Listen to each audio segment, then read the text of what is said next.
public education system is complex, and to implement the all-important 21st century skills calls for a systems change approach that includes structural change, relational change, and transformational change in the education system. Now arises the question, what are these key enablers of systems change? Organizations like Kaivalya, Avishkar, Lend a Hand India or LAHI, Reap Benefit, and Flow India have already taken the necessary steps in identifying and leveraging the key enablers that can bring about this change. Let us understand more about these key enablers by looking at how these organizations are using them effectively.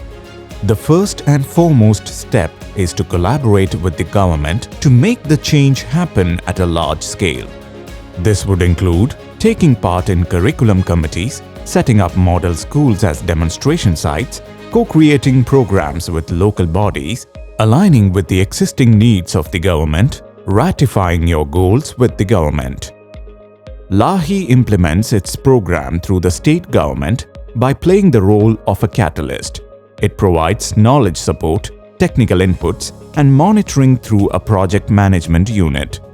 Kaivalya aligns its efforts with the government's agenda and co-creates programs with local bodies. For Avishkar and Reap Benefit, government collaboration is crucial as it gives them access to a critical block of public school students and teachers and ensures that their programs reach the needy. Flow India engages with the government at the program initiation level to ensure that their goals are ratified by the relevant government education department and are available to all public schools in intervention states. Next step is contextualization of the programs, which is yet another important step towards implementing systems change. Programs need to be packaged in a manner that is relevant, relatable, and easy to understand for stakeholders of a particular region. LAHI contextualizes its vocational education by leveraging local languages, local industries, and local human resources to cater to local-level capacity building. Kaivalya contextualizes global frameworks and curriculum to fit the Indian milieu. Reap Benefit's strategy is to focus on solving local problems with local resources. Flow India adapts each program to the needs of a school, while for Avishkar, contextualization means building connections to teach science and mathematics through visualization. Third is scaling through partnerships. This is an important and effective strategy if you want to scale your program far and wide irrespective of the size of your organization. LAHI and Reap Benefit partner with government or other organizations with a similar intent and execute programs in several geographies through them. Kaivalya's partnership strategy focuses on incorporating learnings from global experiments, innovations, and frameworks and adapting them to the Indian context. Avishkar leverages partnerships to reach more teachers who then become co-creators in the long term and are focused on interest-based diffusion. Flow India enhances its scale through partnerships with schools and is able to reach more learners. Fourth is leveraging technology. The need for technology has increased more than ever, especially in a post-COVID world. Making the programs accessible on a digital platform will erase geographical boundaries and further its reach across the length and breadth of the country. COVID-19 pushed Avishkar to shift all their training online and adopt virtual presentations and stimulation methods. Flow India is looking to integrate the richness of experiential learning to the digital domain. They are also exploring gamification and MCQ structures for the same.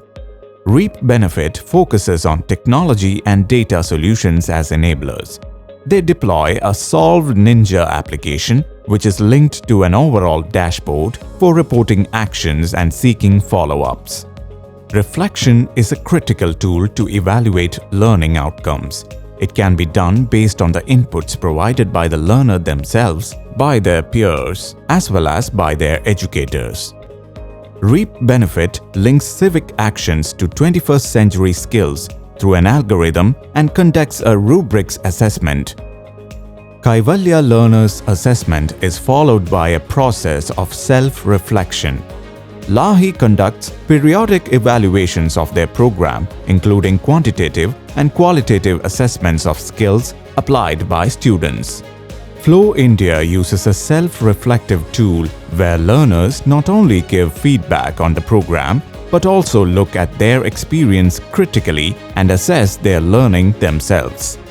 Last but not least, it's important that all stakeholders of the program, especially educators, be part of the curriculum building process.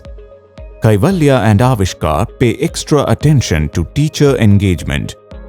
Flow India considers teacher engagement as an integral part of the immersion program.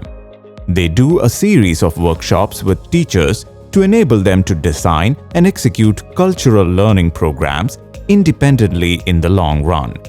Reap Benefit supports its Solve Ninjas, that is, learners by providing mentors who play an integral part in guiding and supporting them through the process of action-taking. It's fascinating to see how these organizations have been successful in leveraging the key enablers of change to create a measurable difference. How would you personalize these design elements to strengthen the integration of 21st century skills in school systems? Drop us a mail and let us know.